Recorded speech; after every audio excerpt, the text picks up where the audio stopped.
MLS is back with a full match day this midweek on Wednesday, May 14th. Almost all the teams are playing. We've got 26 teams playing across 13 different games. This will be the first midweek slate of the year. And these middle week rounds often see some squad rotation. There's short rest, so it might be a good idea to check some of the lineups before making bets and check those game day lineups when they come out. So we'll try to keep it simple. Let's do 2 3-game parlays here. There's often some uncertainty, as I said, with these midweek short week cards. Be sure to give the video a like, subscribe to the channel to get more MLS picks all season long. You can also become a member. Let's welcome the latest member to the channel, Get Money. Welcome aboard. Now let's get into the parlays here. Number 1, Philadelphia and the LA Galaxy. The winless streak continues for LA, who now own the record for the worst ever start to the season, being winless across their opening 12 games. They gave up a touchdown to the Red Bulls this weekend in a 7-0 loss.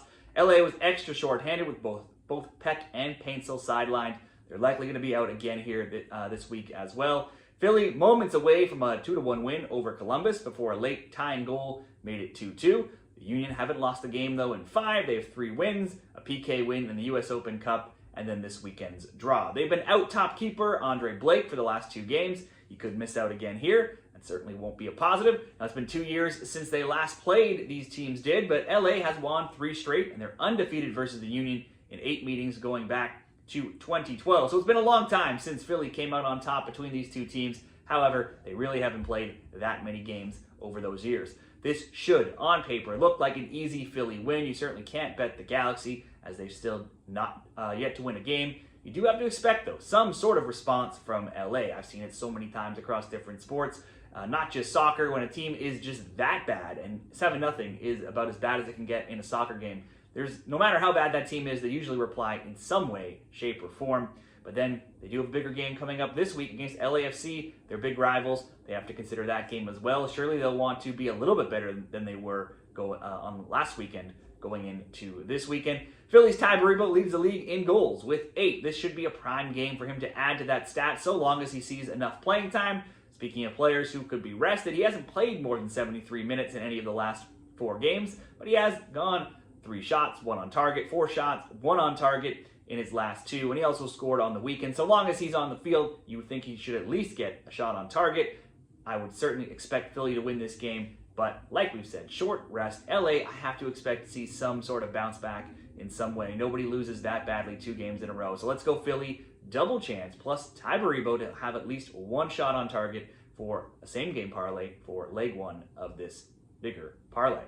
Next, Montreal and Columbus. The Crew already beat Montreal once this season, 2-1 in Columbus in April. Last year, 0-0 and 3-1 Crew. Columbus now 4-2-0 against Montreal in their last 6. Now, if only Montreal could play New York City FC every week, maybe they would have more than just 1 win here. They got their first win on the weekend against New York, winning 1-0. Before that, they'd not won since last year's decision day, the last game of the regular season, also over New York City. Montreal may be with just 1-3-8, but they don't often get blown out in their games. They're 8-4 to under 2.5. They've allowed 16 goals in 12 games. They've only scored 6, so they're losing most games, but not by a lot. Those 6 goals scored, though, easily the worst in MLS, and it won't be enough to get many more wins if that doesn't improve, especially against some top teams like Columbus.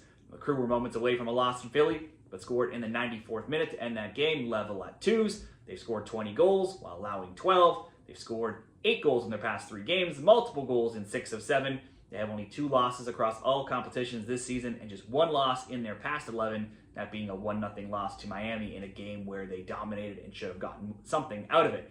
They're not as tight defensively as they were in the past. They haven't given up a goal now in 7 straight and in 9 of 10, so perhaps this is a good both teams to score game, but with the way Montreal's lack of offense is, maybe not the best bet as well. You would again here expect the Crew to win. They certainly, I would not think, should lose. I just think it could be tighter than it looks on paper. We'll just ask for Columbus to score. Next up, Orlando and Charlotte.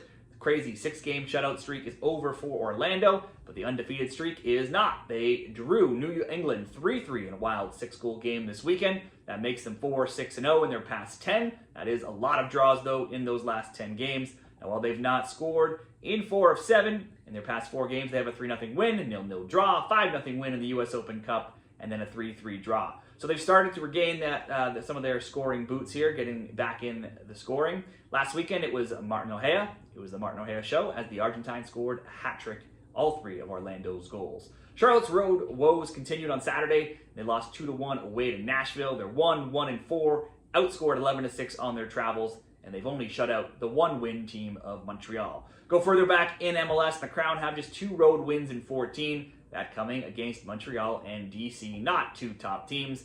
Look at the current matches, and they've lost 3 of 4, only beating North Carolina in the US Open Cup, but even needing extra time to do so there. Now, they'll be out a key contributor here, Pet Biel, and several others, so they could be somewhat shorthanded in this short week. They've also given up the 2nd most shots on target against, which is not something you usually see from a Charlotte team. You'd have to like Orlando to win if you were picking a winner. For the sake of this parlay, I just want Orlando to score, but certainly you could ask them to win or score a couple goals, and that will give you better odds. For the parlay, Orlando to score, Columbus to score, Philly to win or draw, double chance, plus Baribo to have a shot on target will bring us into plus 109 in that parlay.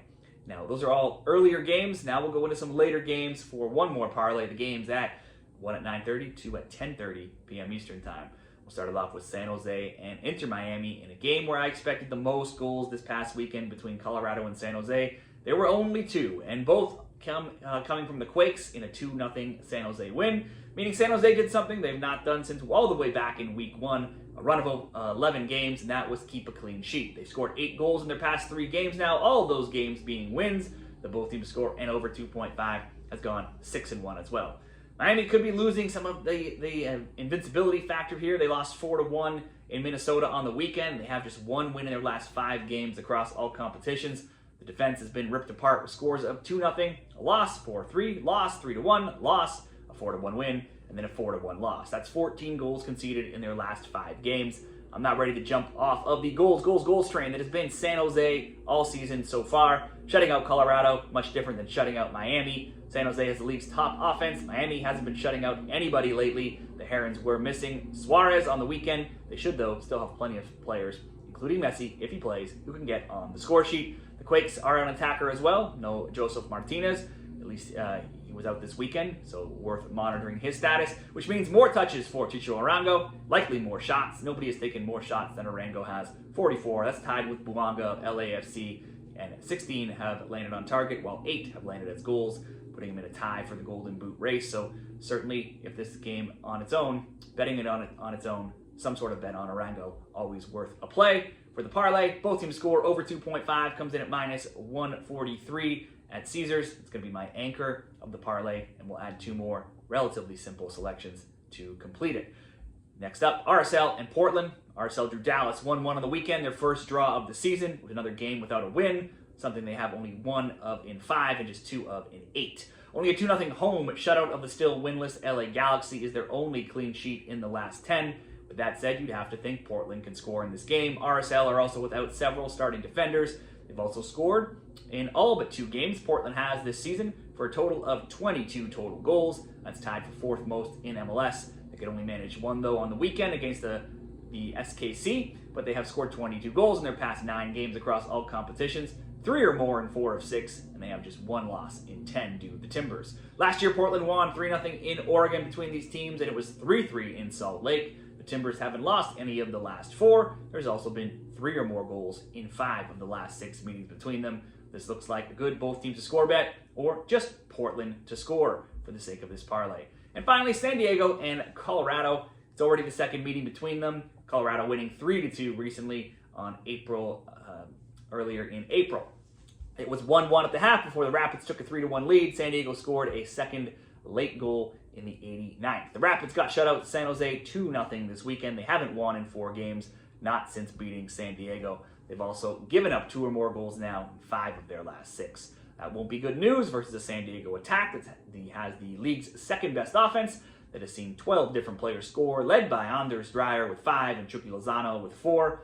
San Diego had lost 3 straight, 3-2, 3-0, and 3-1, giving up 3 goals in all of those games, but then won 5-0 last weekend, and then in St. Louis this weekend, got a 2-1 win by scoring late. Their games see the 4th highest goals per game at 3.3. They've scored in 11 of 12, conceded in 8 of 12, and the over 2.5 is 9-3. For player props, Lozano has 4 goals, has a shot on target in 3 of 4, however not last game, despite piling up 5 shot attempts as well. Shot attempt props may be the way to go if you're betting on Lozano. He has 19 attempts in his last 4 games, but only 3 total shots on target. Andres Dreyer has 5 goals, a goal in back-to-back games, 8 attempts, 4 on target in his last 3, and at least 1 shot on target in 5 of 6. I do like San Diego to win this game, possibly to score 2 or more goals. This looks like it should be a high-scoring game, both teams to score or both teams to score and over 2.5. However, we did just see Colorado fail to score against a terrible San Jose defense, so I certainly can see at least just 2 goals in this game, some way, shape, or form. We'll go over 1.5, paired with Portland to score, both teams to score over 2.5, San Jose and Miami. That brings us into plus 160 odds for that 3-game late-night parlay. That'll wrap up MLS Week 13 picks for me. Before you make your MLS Week 13 bets, check out the link in the comments, signupexpert.com/shredthespread. You'll find all kinds of great offers for new customers at all the casinos in your area. Check it out. Stay tuned for more videos this week in all the top leagues in soccer.